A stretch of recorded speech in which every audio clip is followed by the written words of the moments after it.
Hello everyone, welcome to another episode of Butex Radio presents Butex Unplugged, where conversation creates awareness, responsibility and impact. উপস্থাপনায় আছি আমি হিমেল কুমার কুণ্ডু। আমি জান্নাতুল ফেরদৌস। আজকে আমরা এমন একটি বিষয় নিয়ে কথা বলবো যা লাখো মানুষের জীবনের সাথে গভীরভাবে জড়িত, ক্যান্সার সচেতনতা ও মানসিক স্বাস্থ্য। আমাদের সমাজে একটি ধারণা এখনো গভীরভাবে প্রচলিত যে ক্যান্সার মানেই মৃত্যু, কিন্তু বাস্তবতা হলো সঠিক সময়ে শনাক্তকরণ, সঠিক চিকিৎসা, মানসিক স্বাস্থ্য এবং সামাজিক সহায়তা এর সমন্বয়ে ক্যান্সার মোকাবেলা সম্ভব। তো আজ আমরা আলোচনা করব ক্যান্সারের বাস্তব চিত্র, ভ্রান্ত ধারণা, মানসিক স্বাস্থ্য এবং তরুণ প্রজন্মের দায়িত্ব নিয়ে।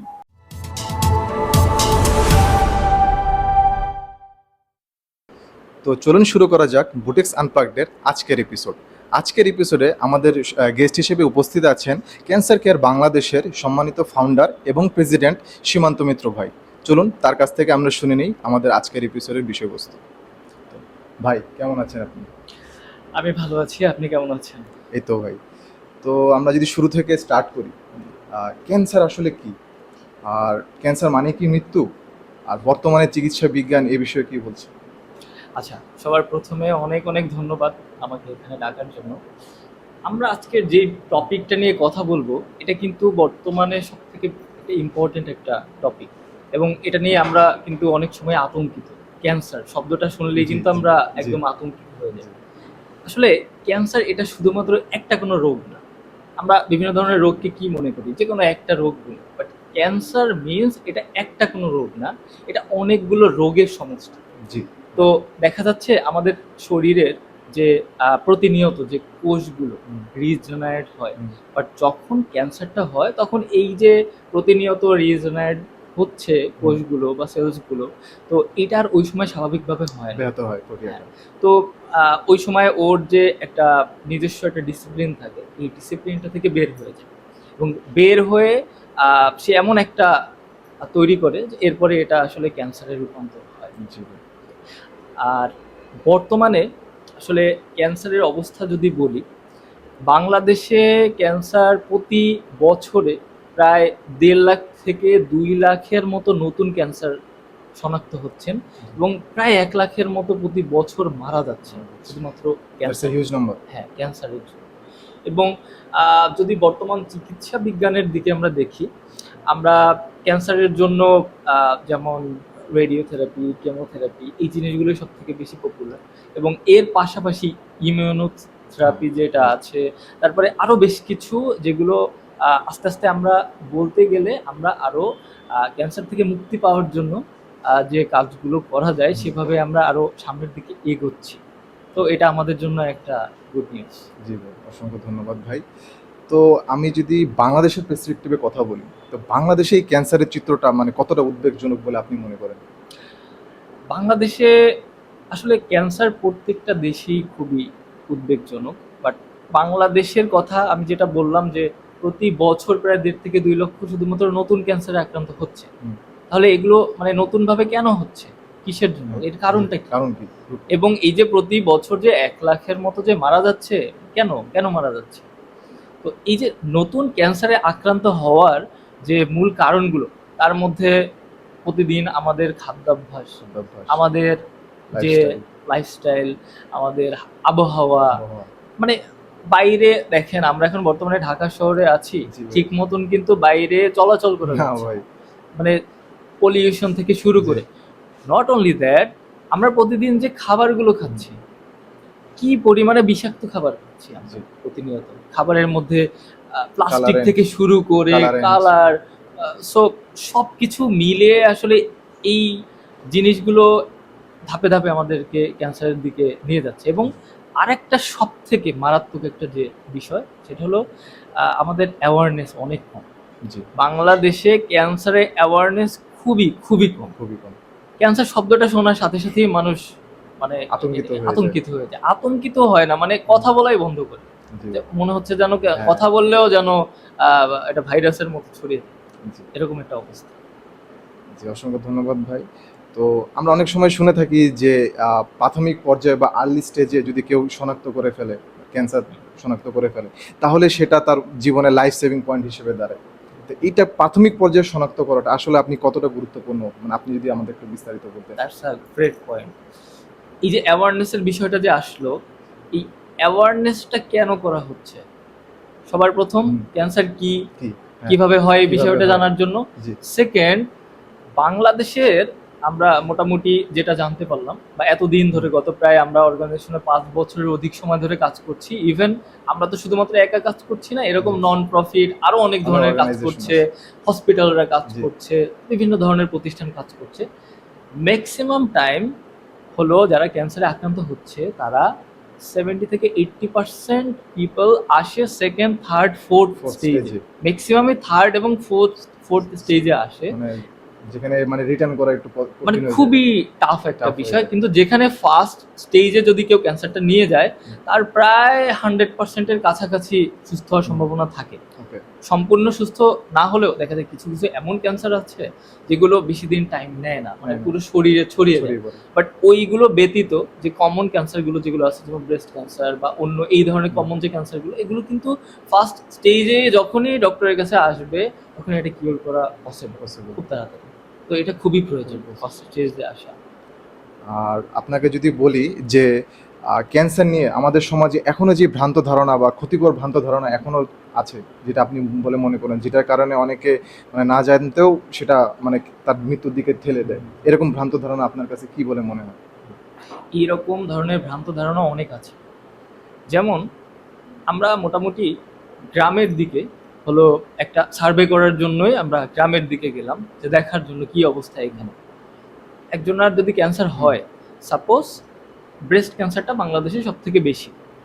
ব্রেস্ট ক্যান্সার হওয়ার হলো বেশ কিছু কিন্তু সিনড্রোম আছে, হুম। যেমন চাকা চাকা অনুভব করা আচ্ছা। বা এই ধরনের বিষয়গুলো। আচ্ছা। প্রথমত মানুষ এগুলো হলে খুবই নর্মাল ভাবে নেয়, হুম।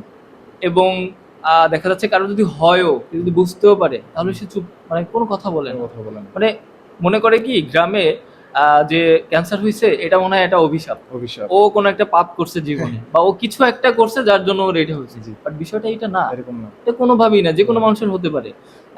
কারো দেখা যাচ্ছে যে ছোট ছোট বাচ্চাদের ক্যান্সার হয়, কেন হয়?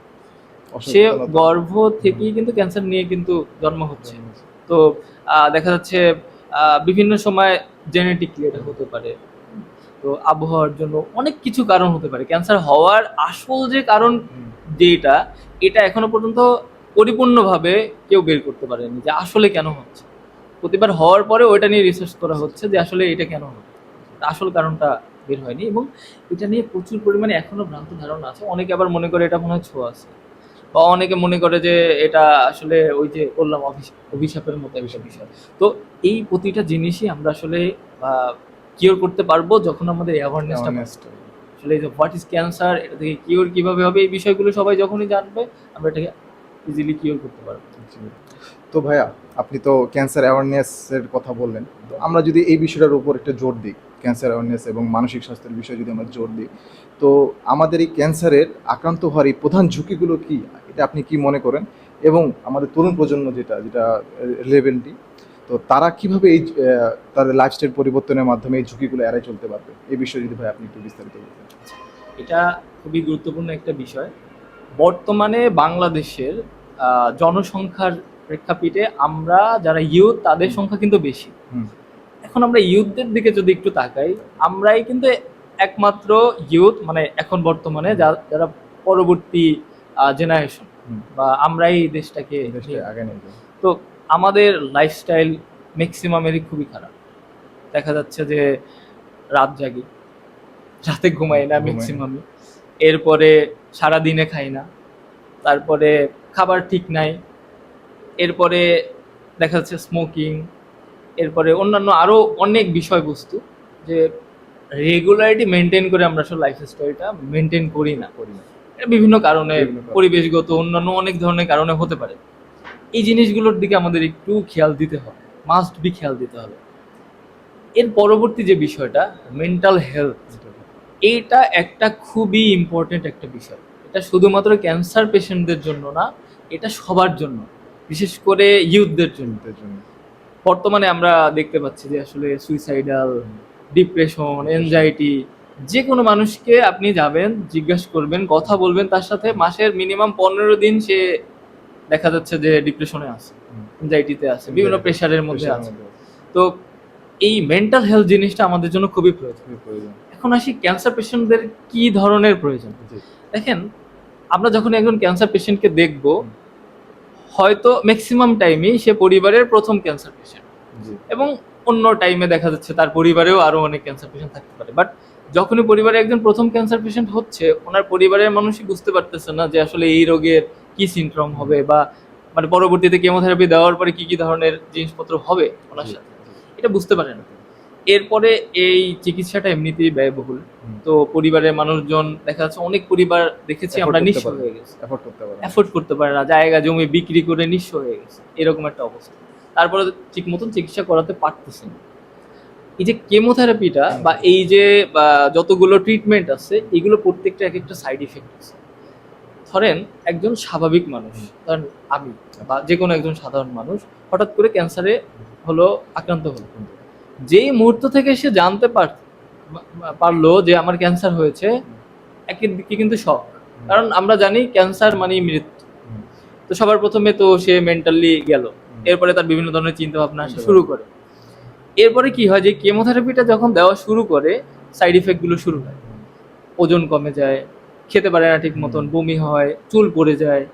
এই যে একজন, আমি এখন সাধারণ সুস্থ মানুষ, আমি আয়নার সামনে বা যে কোনো মানুষের সামনে কনফিডেন্টের সাথে গেলাম, হঠাৎ করে যখন আমার চুল টুল সব পড়ে গেল, আমার পুরো চেহারা একদম পুরো অন্যরকম হয়ে গেল, আমার নিজের সামনে আয়নার সামনে দাঁড়াতেই তো আমার কাছে একটা কিরকম একটা বিষয়, একটা অড সিচুয়েশন হয়ে যাবে। তো এটা বেশি ফেস করে যারা ফিমেল পার্সনরা, তারা। তো মেন্টাল হেলথটা খুবই প্রয়োজন। এর জন্য আমরা যেটা করি, আমাদের অর্গানাইজেশনটা প্রথমে শুরু হয়েছিল Bangladesh hair donation for cancer patient নামে। আমরা যেটা করতাম, বাংলাদেশে আর কোনো ধরনের অর্গানাইজেশন নাই এই টাইপের যারা ক্যান্সার পেশেন্টদের জন্য free of cost wig donate করে। তো এই টাইমটাতে এই যে কেমোথেরাপি দেওয়ার পরে যে চুলটা পড়ে যাচ্ছে, সে আত্মবিশ্বাসকে হারিয়ে ফেলছে, এই আত্মবিশ্বাসকে আবার তাকে ফিরিয়ে দেওয়ার জন্য আমরা এই প্রসেসটা, এই প্রোগ্রামটা শুরু করেছি। এরপরে আমরা দেখলাম মেন্টাল হেলথের বিষয়টা, যে যখনই কেমোথেরাপি দেওয়া হচ্ছে, সে তো মেন্টালি পুরো একদম অবস্থা খারাপ, সাইড ইফেক্ট থেকে শুরু করে অন্যান্য সবকিছু। এরপরে আমরা শুরু করলাম কি, মেন্টাল হেলথ সম্পর্কে অ্যাওয়ারনেস করা শুরু করলাম, যে তার পরিবারের মানুষজনকে, যে কিভাবে পেশেন্টের সাথে বা একজন ক্যান্সার যোদ্ধার সাথে কিভাবে সে আচরণ করবে। কারণ ওই টাইমে তার শর্ট টেম্পার হবে, সে দেখা যাচ্ছে মেজাজ হারিয়ে ফেলবে, ভালো লাগবে না, নিজের বাঁচতে ইচ্ছা করবে না, সে বারবার মনে করবে আমি মনে হয় আমার পরিবারের জন্য একটা বার্ডেন। এই জিনিসটা সব থেকে বেশি মনে করে একজন পেশেন্ট, যে আমার জন্য আমার পরিবার ক্ষতিগ্রস্ত হচ্ছে। আপনি চিন্তা করেন যে আপনার জন্য যদি আপনার পরিবারকে আপনি দেখতেছেন পথে বসতেছে, বা সর্বস্ব হারিয়ে ফেলতেছে, বা একটা বিশাল অঙ্কের টাকা যাচ্ছে, তাহলে আপনার নিজেরই খারাপ লাগবে। এই জিনিসটা তারও হয়। তো আমরা সাধারণভাবে এই জিনিসটা ফিল হলে, ওইভাবে প্রবলেম না হলেও সে মনে করে আমি তো মরেই যাব কিছুদিন পরে, আমার জন্যই মনে হয় তাহলে সবাইকে আমি ধ্বংস করে দিচ্ছি, এই ধরনের একটা বিষয় আছে। তো এর জন্য আমরা এই যে মেন্টাল হেলথ অ্যাওয়ারনেস নিয়ে কাজ করা শুরু করলাম। এবং এখন আমরা ক্যান্সার কেয়ার বাংলাদেশে এর পাশাপাশি যে মেডিকেল অ্যাডভাইজার, কারণ এই যে কখন ক্যান্সার হলে যে ডক্টরের কাছে যাবে, বা কি ধরনের সিনড্রোম দেখা দিলে যে তার ডক্টরের কাছে যাওয়া উচিত, এই জিনিসটা ম্যাক্সিমাম মানুষ জানে না। আপনি জিজ্ঞেস করবেন, 90% মানুষ জানেই না যে কখন আসলে যাওয়া উচিত ডক্টরের কাছে। তো এই যাতে করে এই বিষয়গুলো সম্পর্কে জানে, এর জন্যই আমরা এই মেন্টাল হেলথ এবং মেডিকেল অ্যাডভাইজারি জিনিসটা শুরু করেছি। থ্যাংক ইউ ভাই, আপনাদের অনেক দারুণ একটি ইনিশিয়েটিভ এটি। তো আমি যদি অ্যাওয়ারনেস হিসেবে বলি, যে অ্যাওয়ারনেস হিসেবে নিয়মিত স্বাস্থ্য পরীক্ষা, এটা কতটা গুরুত্বপূর্ণ আপনি মনে করেন? এটা প্রতিটা মানুষের জন্য জরুরি। প্রতি মাসে একবার হলেও তার স্বাস্থ্য পরীক্ষা করা দরকার। এখন বাংলাদেশে এইখানে স্বাস্থ্য যে খাত যেটা আছে, এটা আমরা সবাই জানি আসলে ওইভাবে লুকানোর কিছু নাই। আমাদের মানে যেইখানে আমরা যারা ইউথ লিডার আছি, আমরা যারা একটা ইনিশিয়েটিভ নিয়ে কাজ করি, তো আমরা যেখানে হাত দিচ্ছি ওখানে একটা সমস্যা, যেখানে হাত দিচ্ছি ওইখানে প্রবলেম। তো বর্তমানে বাংলাদেশের স্বাস্থ্য খাতে অনেক ধরনের প্রবলেম আছে, বাট তারপরেও আমাদের আসলে প্রতি মাসে যেভাবে হোক না কেন নিজের হেলথ চেক আপ করাটা খুবই দরকার। ব্লাড টেস্ট করা, বা অন্যান্য যে প্রথম অবস্থায় যেমন ব্রেস্ট যে ক্যান্সারের জন্য ব্রেস্টের বেশ কিছু চেক আপ আছে, নিজেই করা সম্ভব, এগুলো করা উচিত। ব্লাড টেস্ট করতে অত বেশি হয়তো বা টাকা পয়সা লাগে না, সেটা করা উচিত। এটা প্রতি মাসে একবার হলেও 2 মাস 3 মাস অন্তর অন্তর করা প্রতিটা মানুষের উচিত। এবং এটা বাইরের দেশে কিন্তু ম্যান্ডেটরি। হ্যাঁ। দেখবেন বাইরের দেশে ওটা ম্যান্ডেটরি, ওটা 2-3 মাস অন্তর অন্তর বা 6 মাস অন্তর হলেও এটা করে। এটা প্রতিটা মানুষের জন্য প্রথমত খুবই দরকারি। আর পাশাপাশি এই যে অ্যাওয়ারনেসটা প্রচুর পরিমাণে দরকার, তো কখন যেতে হবে আসলে ডক্টরের কাছে। ভাই লাস্টলি যদি বলি, তো আপনাদের ফাউন্ডেশন ক্যান্সার কেয়ার বাংলাদেশ কিভাবে এই ক্যান্সার রোগীদের পাশে দাঁড়াচ্ছে বা তাদের কিভাবে সহায়তা করছে, তাদের মনোবল বৃদ্ধিতে কেমনি সহায়তা করছে, এবং বিশ্ববিদ্যালয়ের স্টুডেন্টদের ক্ষেত্রে আপনাদের কি কি উপদেশ থাকবে? কজ আমাদের প্ল্যাটফর্মটি একটি বিশ্ববিদ্যালয় বেস প্ল্যাটফর্ম, তো এই বিষয়ে যদি আপনি একটু বিস্তারিত বলতেন। সো সবার প্রথমে ক্যান্সার কেয়ার বাংলাদেশ, যেটা আমরা রিসেন্টলি নাম পরিবর্তন করা হয়েছে Bangladesh hair donation for cancer patient থেকে ক্যান্সার কেয়ার বাংলাদেশ। আমরা আমাদের কার্যক্রমগুলো হলো, আমরা ক্যান্সার পেশেন্টদের পাশে দাঁড়াই, সবার প্রথমে ওখান থেকেই শুরু হয়েছে। এবং বাংলাদেশের সব থেকে নতুন একটা ইনিশিয়েটিভ, যে আপনার ফেলে দেওয়া চুল বা কেটে ফেলা চুলগুলো থেকেও উইগ বানিয়ে তারপরে সেটা ক্যান্সার পেশেন্টদের জন্য বিনামূল্যে ডোনেট করা। এবং আমরা এখানে কোনো ধরনের কোনো চুল কেনা বেচা করি না, আমাদের নিজস্ব ফ্যাক্টরিও নেই, আমরা সবাই এখানে ম্যাক্সিমাম স্টুডেন্ট ইউথ, সো আমাদের নিজস্ব কোনো বিজনেস নাই এখানে। তো এটা হলো একটা বিষয়। এবং এর পাশাপাশি আমরা মেন্টাল হেলথের দিকে বেশি ফোকাস দিচ্ছি, মেন্টাল হেলথ অ্যাওয়ারনেসের উপর। যে এই যে ক্যান্সার হলে প্রথমেই এই যে প্রথম একটা ধাক্কা, আসলে প্রথমে ক্যান্সারটা হওয়ার পরেই এমনও দেখেছি, আমরা বিভিন্ন আমাদের পেশেন্টদের সাথে আমরা কথা বলেছে এরকম যে ভাইয়া এমন একটা রোগ সৃষ্টিকর্তা আমাকে দিল যে এই রোগটা দেওয়ার পরে আমি পুরো মানে আমার কাছে সবকিছু ক্লিয়ার, আমার কাছের মানুষজন আমার কাছ থেকে দূরে চলে গেছে, এবং আপনারা কোথা থেকে চিনি না জানি না তারা এসে আমার আপন হয়ে গেছে। তো এই যে প্রথম ধাক্কাটা, এই প্রথম ধাক্কাটা সামলানোর জন্য আমাদের আশেপাশের যে মানুষগুলো তাদের সব থেকে বেশি প্রয়োজন, সে প্যারেন্টস, বন্ধু বান্ধব, অন্য যারা সহপাঠী, সবাই। তো যখনই আমরা শুনবো যে কেউ এই একটা রোগে আক্রান্ত, আবার প্রথমে যত বেশি তার কাছে গিয়ে সাপোর্টটা দেওয়ার চেষ্টা করবো আমরা, তাহলে কি হবে, সে নিজেকে একটু সাপোর্টিভ ফিল করবে, খারাপ চিন্তাগুলো আসবে না মাথার মধ্যে। একটা গেল এই বিষয়। এবং আমাদের অর্গানাইজেশন, শুধুমাত্র আমাদের অর্গানাইজেশন না, এরকম আরও অনেকগুলো নন প্রফিট অর্গানাইজেশন আছে সারা বাংলাদেশে। তো আমি মনে করি আমরা যেমন নন প্রফিটলি কাজ করতেছি, আরও যারা নন প্রফিটলি কাজ করতেছে, সবাই যদি একসাথে আমরা কাজ করি বা একসাথে সামনে কাজ করা হয়, তাহলে আরও বেশি এটা ইফেক্টিভ হবে। তো আমরা সবার প্রথমে হলো এই যে হেয়ার ডোনেশনটা নিয়ে, এরপরে হলো উইক তৈরি করে ক্যান্সার পেশেন্টদের ফ্রি অফ কস্ট ডোনেট করে তাদের আত্মবিশ্বাসটাকে ফিরিয়ে আনি। এরপরে যেটা করি, আমাদের সাথে প্রফেশনাল ক্যান্সার কেয়ার গিভার বা যারা এই যে মেন্টাল হেলথ নিয়ে কাজ করে, এই ধরনের অনেক প্রফেশনালরা আছে যারা চেষ্টা করে পেশেন্টদের কাউন্সেলিং করে তাদের বর্তমান কী অবস্থা আছে সেখান থেকে তাদেরকে মেন্টাল হেলথ কীভাবে পরিবর্তন করা যায়। এবং এর পাশাপাশি মেডিকেল অ্যাডভাইজারি, যে আসলে এই যে কোন টাইমে যাবে, কখন ডক্টরের কাছে যাওয়া উচিত বা কিভাবে, এই ধরনের একটা সাপোর্ট যাতে করে পাই, এই কাজগুলো নিয়ে আমরা কাজ করি। এবং যেহেতু আপনাদের বিশ্ববিদ্যালয় এবং আপনারাও ইউথ সবাই, তো আমাদের এটা আসলে এক প্রকার বলতে পারেন গুরু দায়িত্ব, যে আমাদেরই সমাজের হাল ধরতে হবে, আমাদেরই সমাজের জন্য কাজ করতে হবে।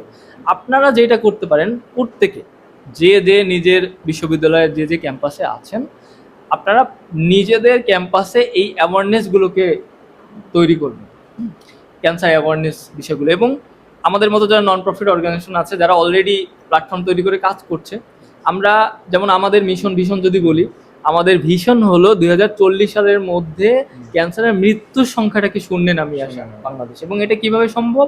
এটা অ্যাওয়ারনেসের মাধ্যমে সম্ভব। এই যে ফার্স্ট স্টেজে যখনই ধরা পড়বে ক্যান্সারটা, তখনই কিন্তু এটাকে ক্যান্সারের মৃত্যুর সংখ্যাটা রিডিউস হবে। তো এটা আমাদের হলো ভিশন। এবং আমাদের মিশন হলো আগামী 1.5 বছরের মধ্যে বাংলাদেশের যতগুলো শিক্ষা প্রতিষ্ঠান আছে সবগুলোতে ক্যাম্পেইন করা। এবং এই ক্যাম্পেইনটা হলো ক্যান্সার অ্যাওয়ারনেস এবং মেন্টাল হেলথ অ্যাওয়ারনেসের উপরে। কারণ মেন্টাল হেলথ ক্যান্সারের সাথে যুক্ত এবং আমাদের ইউথদের সাথেও যুক্ত, এই বিভিন্ন ধরনের ডিপ্রেশন, অ্যাংজাইটি এগুলোর সাথে যুক্ত। তো যাতে করে এখান থেকে প্রতিকার পাওয়া যায়, এবং এই ধরনের অ্যাওয়ারনেসগুলো আপনারা নিজেদের ক্যাম্পাসেও করলে, তাহলে আপনারা নিজেরাই জানতে পারবেন যে কোন কোন জিনিসগুলো করতে হবে, কোন কোন জিনিসগুলো করতে হবে না। তখন আপনারা নিজেদের সহপাঠীদেরও হেল্প করতে পারবেন। তো অসংখ্য ধন্যবাদ ভাই আপনাকে, আপনার ফাউন্ডেশনের সম্পর্কে আমাদেরকে জানালেন এবং আমাদের দর্শক শ্রোতাদেরকে বুঝালেন যে ক্যান্সারের সচেতনতা ও মানসিক স্বাস্থ্য কত গুরুত্বপূর্ণ। আমাদের আসলে আমরা বুটেক্স রেডিওর পক্ষ থেকে we are really honoured to work with your foundation.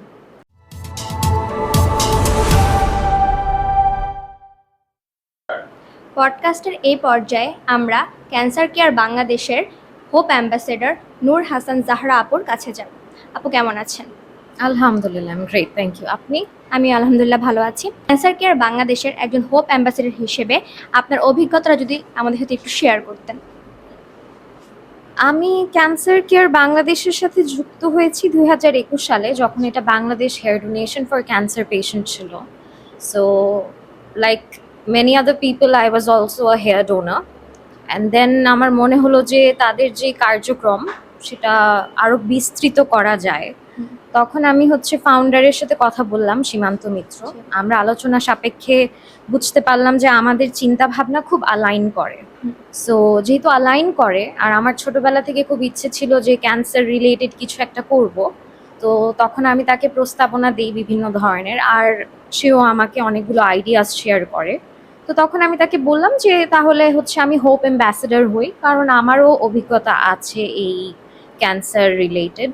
তো সো ফার এখানে অংশগ্রহণ করতে পেরে আমার কাছে মনে হয় যে I am the luckiest person, because it was always my dream to do something for the cancer patients, the fighters, and alhamdulillah I'm doing that. So I'm very grateful to Allah. Thank you. ওকে আপু, আপনার এই প্ল্যাটফর্মটি cancer রোগীদের কিভাবে সহযোগিতা প্রদান করছে? আচ্ছা, আমাদের যাত্রা যেহেতু শুরুই হয়েছিল হেয়ার ডোনেশনের মাধ্যমে, তো এখনও আমরা হেয়ার ডোনেশনটা অব্যাহত রেখেছি, কিন্তু পাশাপাশি এখন আমরা মানসিক সেবাটা দেওয়ারও চেষ্টা করছি। কারণ একজন ক্যান্সার পেশেন্টের যখন কিমোথেরাপি দেওয়া হয় তখন চুল পড়ে যায়, তখন তারা নিজের আগের চুলটা খুব মিস করে। ইটস নট লাইক যে ওই হেয়ারটা দিলে সে বাইরে যাবে, বাইরে গিয়ে সে ফ্লন্ট করবে, ব্যাপারটা তা না। ব্যাপারটা আয়নার সামনে আপনি নিজেকে পরিবর্তন হতে দেখছেন। তখন যখন আপনি ওই হেয়ার উইকটা পরেন, you feel like yourself, because before breaking from the inside you break from the outside. So যদি আমরা বাইরের দৃষ্টিটা ঠিক রাখতে পারি, যদি বাইরেই দেখে আমার প্রথমেই ভালো লাগে, তখন আমার ভেতরেও ভালো লাগা শুরু হবে। এটাও আপনার মাইন্ডের সাথে connected. If you feel happy, it will immediately make you feel happy in the body. So এটার পাশাপাশি আমরা যাদের থেরাপির প্রয়োজন পড়ে, সাইকোলজিস্টের প্রয়োজন পড়ে, যে আমি কথা শেয়ার করব কারোর সাথে আমার খারাপ লাগছে, তো আমরা চেষ্টা করছি এরকমভাবে তাদেরকে কানেক্ট করে দিতে, যেন তারা তাদের মানসিক স্বাস্থ্যটাও আমাদের থ্রুতে, আমাদের সিসিবি ক্যান্সার কেয়ার বাংলাদেশের থ্রুতে ইমপ্রুভ করতে পারে বা কিছুটা বেটার ফিল করতে পারে। আচ্ছা আপু, আপনি যেহেতু একজন হেয়ার ডোনার, আপনার এই যে হেয়ার ডোনেশন করার অভিজ্ঞতাটা যদি আমাদের সাথে শেয়ার করতেন। আমি 2021 সালে, আমার 2022 সালে আমার বাবা ইন্তেকাল করেন, আমার মা ইন্তেকাল করেন 2000 সালে ক্যান্সারে। তো when I became an orphan, I lost all the reason to live, and I had really long hair like my mother. So I decided I should cut it off, because my father is no longer alive and there is no one to see it. So I decided I will cut it off, but the thing was that if I cut it off, there won't be any reason to,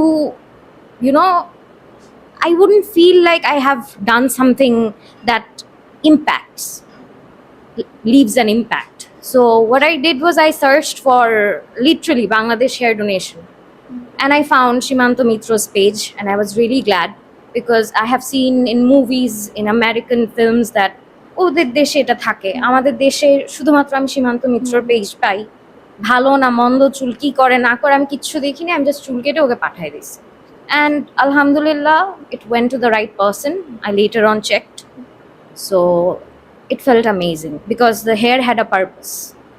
আচ্ছা আপু, এই যে week সাপোর্টটা একজন cancer পেশেন্টের মানসিক কি প্রভাবটা ফেলে?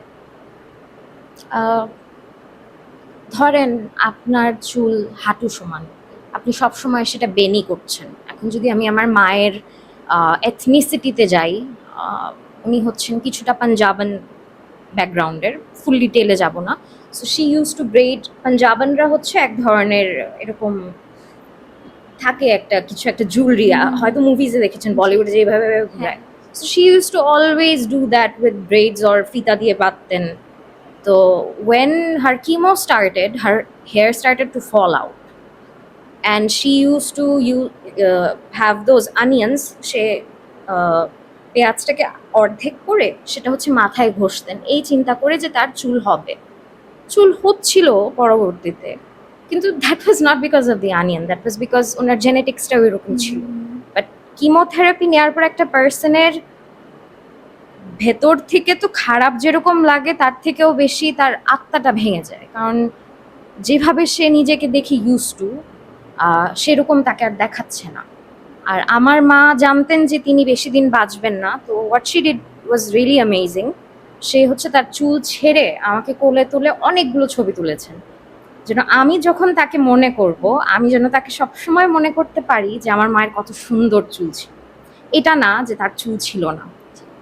সো একটা উইক যখন একটা পার্সনের কাছে যায় তখন সে সাময়িক সময়ের জন্য 2 সেকেন্ডসের জন্য হলেও she feels like her self again.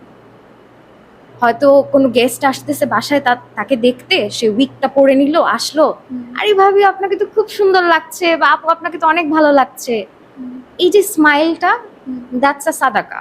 তার ভালো লাগবে যে আচ্ছা আমি আজকে চুলটা পেয়েছি দেখে। কারণ এই উইকটা যদি কিনতে যাই তাহলে মার্কেটে সীমান্ত মিত্র হয়তো অলরেডি বলেছেন যে এটার অনেক প্রাইস হয়। আর একটা ক্যান্সার পেশেন্টের জন্য this is the last thing that they would think about, because they have so many things to take care of with their financial needs. So আমরা এটা দিতে পেরে আমাদের কাছে খুব ভালো লাগে। আচ্ছা আপু, আপনার এই যে ফাউন্ডেশনটা বা এই প্ল্যাটফর্মটা নিয়ে আপনার ভবিষ্যৎ পরিকল্পনা কি? আমাদের ভবিষ্যৎ পরিকল্পনা, আমি তো যেহেতু এখানে হোপ অ্যাম্বাসেডর, আমার কাজটা হচ্ছে, তার আগে যদি আমি একটু নিজের পরিচয় দিই, এখানে একটা জিনিস বলা ভালো। আমি শিল্পী মানুষ। আমি আজকে যে পোশাকটাও পরে এসেছি এটার মধ্যে কালোর মধ্যে ফুল ফুটেছে কেন? কারণ when there is dark there are still some flowers that bloom, and my name means a blooming flower. So even in the dark there is a hope of light. So আমার কথা হচ্ছে যে এখানের ভবিষ্যৎ নিয়ে পরিকল্পনাটা খুব স্বাভাবিকভাবেই আমাদের ফাউন্ডার চিন্তা করবেন, আমাদের সাথে শেয়ার করবেন। But what I want to bring to the table is that আমি চাই যেন হচ্ছে যারা ক্যান্সারে আক্রান্ত, যারা ফাইটার, আর যারা এর সাথে সম্পৃক্ত কোনো না কোনোভাবে, তাদেরকে এতটুকু হোপ দেওয়া যে if I can survive you can also. And রাত শেষে দিন আসবেই, আর you have to must go on with your life. মানুষটা থাকুক না থাকুক, তার যে শিক্ষাগুলো সেটা নিয়ে যদি আপনি আরেকজনকে সেবা করতে পারেন, সেটাই সব থেকে বেশি ম্যাটার করে। And B the light, B the hope. That's why I am the hope ambassador, and that is all I can say for now. But ইনশাআল্লাহ, যেরকম সীমান্ত মিত্র বললো যে ক্যান্সারের সংখ্যা যেন বাংলাদেশে কমে আসে, এটা আমি জানি না কতটুকু কি কমবে, আল্লাহ ভালো জানেন, কিন্তু আমাদের চেষ্টা থাকবে যেন অ্যাটলিস্ট আমরা সাপোর্টটা প্রোভাইড করতে পারি। আচ্ছা আচ্ছা আপু, আমরা যারা এখন বর্তমানে তরুণ বা ইউথরা আছি তাদেরকে আপনি কি মেসেজ দিতে চান যে তারা কিভাবে আপনার এই মানে যুক্ত হয়ে আপনাদের প্ল্যাটফর্মের সাথে যুক্ত হয়ে কিভাবে এই ক্যান্সার রোগীদেরকে সহযোগিতা করতে পারে, তাদের জন্য কি করতে পারে, তাদেরকে একটা দিক নির্দেশনা যদি আপনি দিতেন?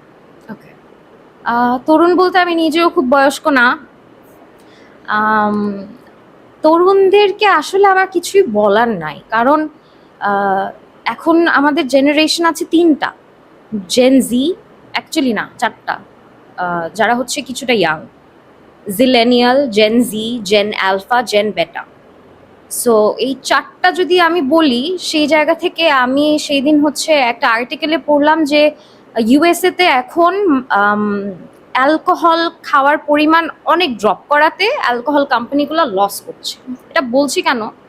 কারণ they are very conscious, they don't want to drink because they are conscious about their body, they are conscious about their mind, যে আমি যদি এখন এটা খাই it's not for me, this is not my rizz. হ্যাঁ, মানে alpha বেটাদের আপনাদের ল্যাঙ্গুয়েজে this is not my rizz. So তারা সিগমা হওয়ার জন্য যেটা করে সেটা হচ্ছে তারা হেলদি লাইফস্টাইল লিড করে। সো আমাদের বরঞ্চ তাদের কাছ থেকে শেখার অনেক আছে, মিলেনিয়ালসদের শেখার অনেক কিছু আছে, ইভেন জেন এক্সদের অনেক কিছু শেখার আছে, যে তারা একটা মিনিমালিস্টিক লাইফ লিড করছে, তারা হচ্ছে ড্রিঙ্ক করতে চায় না, they are very conscious, I don't smoke. হ্যাঁ, আর যারা করে তারা তো করেই, তারা সব জেনারেশনেই থাকবে। সো আমাদের সাথে যুক্ত হওয়ার ক্ষেত্রে যেটা খুবই সহজ, প্রত্যেকেই হচ্ছে পড়াশোনা করছে, আপনারা নিজ নিজ ক্যাম্পাস থেকে আমাদের সাথে যুক্ত হতে পারেন আমাদের ক্যাম্পাস অ্যাম্বাসেডর হিসেবে। তাছাড়া আপনারা যদি মিলেনিয়াল হন, যারা হচ্ছে জব করছেন, আপনারা আপনাদের প্রতিষ্ঠান থেকে যুক্ত হতে পারেন, আপনারা আপনার প্রতিষ্ঠানে অ্যাওয়ারনেসটা ক্রিয়েট করতে পারেন। আপনার আপনার ফ্যামিলিতে, আপনি যদি হাউস ওয়াইফ হন, আপনি আপনার ফ্যামিলি, আপনার পাড়া প্রতিবেশী, আপনার বিল্ডিং এর আন্টি ভাবি যা আছে সবাইকে গিয়ে বলেন না, ক্যান্সার স্টিগমাটাইজ করাটা তো দূর করতে হবে। This is not a stigma, this is a very common thing that is happening every day. In every household there is a story. So this is very important. তো এভাবেই আমাদের সাথে চাইলে যুক্ত হতে পারে, ইটস নট ভেরি ডিফিকাল্ট। আপু, সচেতনতা ও মানবিক দায়িত্ব নিয়ে আপনার কি বার্তা থাকবে তা যদি বুটেক্স রেডিওর মাধ্যমে একটু জানাতেন। সর্বপ্রথমে thank you BUTEX radio for being a platform যেখানে কথা বলার একটা সুযোগ হচ্ছে। অ্যাওয়ারনেস রিলেটেড যদি আমি বলি, ক্যান্সার এমন একটা জিনিস, you won't be aware of it unless you have seen it. So no matter what I say, it won't matter to you unless it has happened in your life. তো cancer অ্যাওয়ারনেসটা নিয়ে এতটুকুই বলবো যে যখনই আপনার আশেপাশে কাউকে দেখছেন বা শুনছেন যে কারো ক্যান্সার হয়েছে, একবার হলেও তাকে ভিজিট করে আসেন, তাকে দেখে আসেন।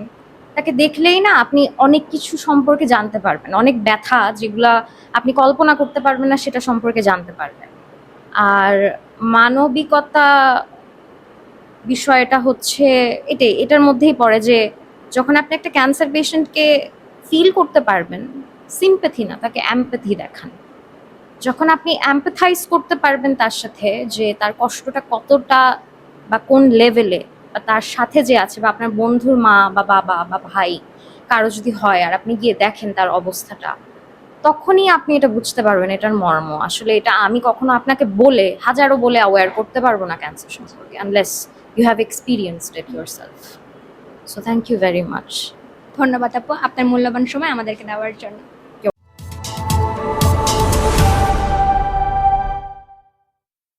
অনুষ্ঠানের এই পর্যায়ে আমাদের সাথে রয়েছে একজন হেয়ার ডোনার এবং ক্যান্সার আক্রান্ত পরিবারের সদস্য মুসরাত জাহান মীরা। আপনি কেমন আছেন? আলহামদুলিল্লাহ ভালো আছি। তুমি কেমন আছো? জি আপু, আলহামদুলিল্লাহ ভালো আছি। আপু, আপনার কাছে প্রথম প্রশ্ন, আপনার পরিবারে যখন প্রথম জানতে পারলেন আপনার পরিবারের একজন সদস্য ক্যান্সার আক্রান্ত, তখন আপনার প্রথম প্রতিক্রিয়া কি ছিল? সত্যি কথা বলতে আমার আম্মু লিভার ক্যান্সার ছিল। তো যখন আমি জানতে পারি তখন আমি ক্লাস 3-তে ছিলাম। ওই সময় আমি আসলে এই জার্নিটা যে তখন আমি আসলে তখন রিয়েলাইজ করিনি। বাট তখন আসলে সেই সময় আই ওয়াজ ইয়াং, বাট তখনও বুঝতে পেরেছিলাম যে এই জার্নিটা অনেক ডিফিকাল্ট হতে যাচ্ছে।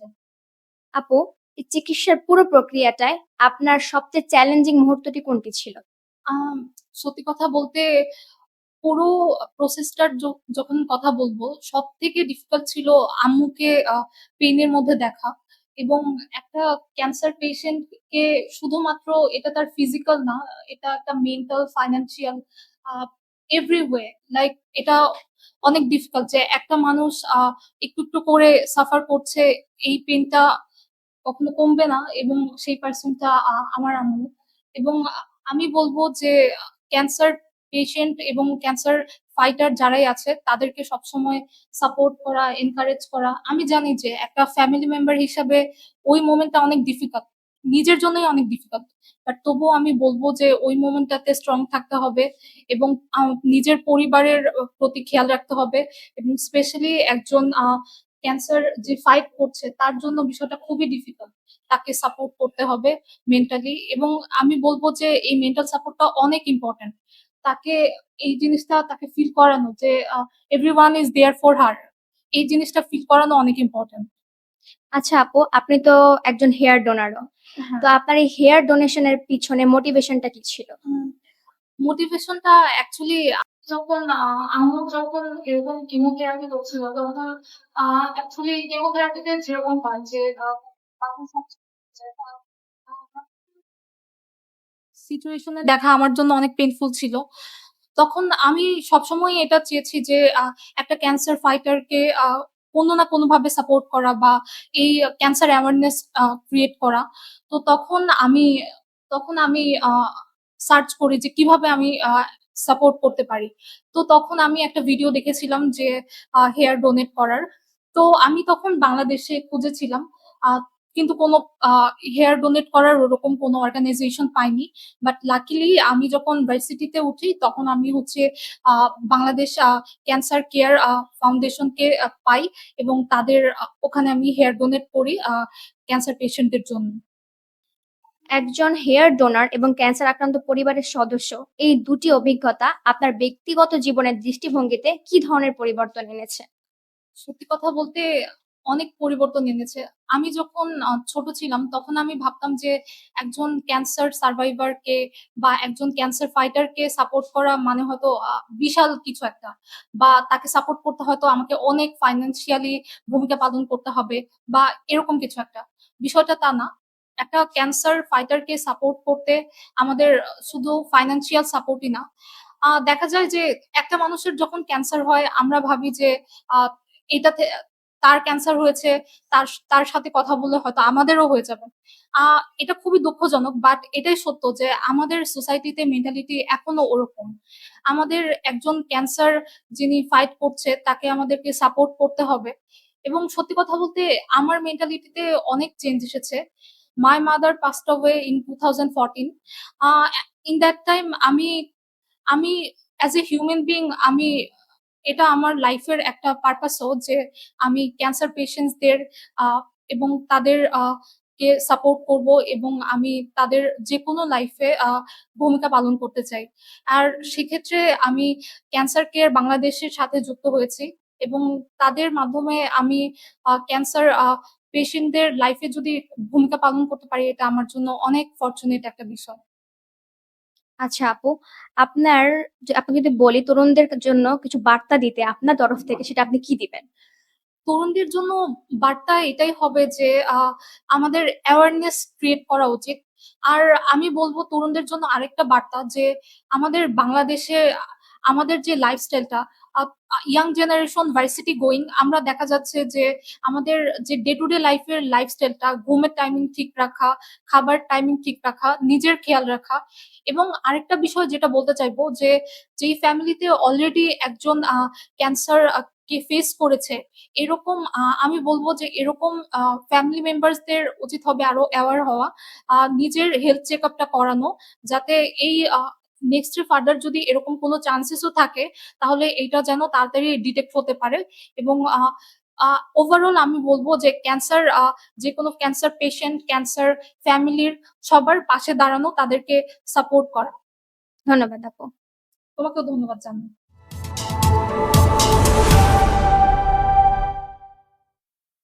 আজকের আলোচনায় আমরা স্পষ্টভাবে একটি বিষয় বুঝতে পেরেছি, ক্যান্সার শুধু একটি রোগ নয়, এটি একটি মানসিক ও সামাজিক লড়াইও।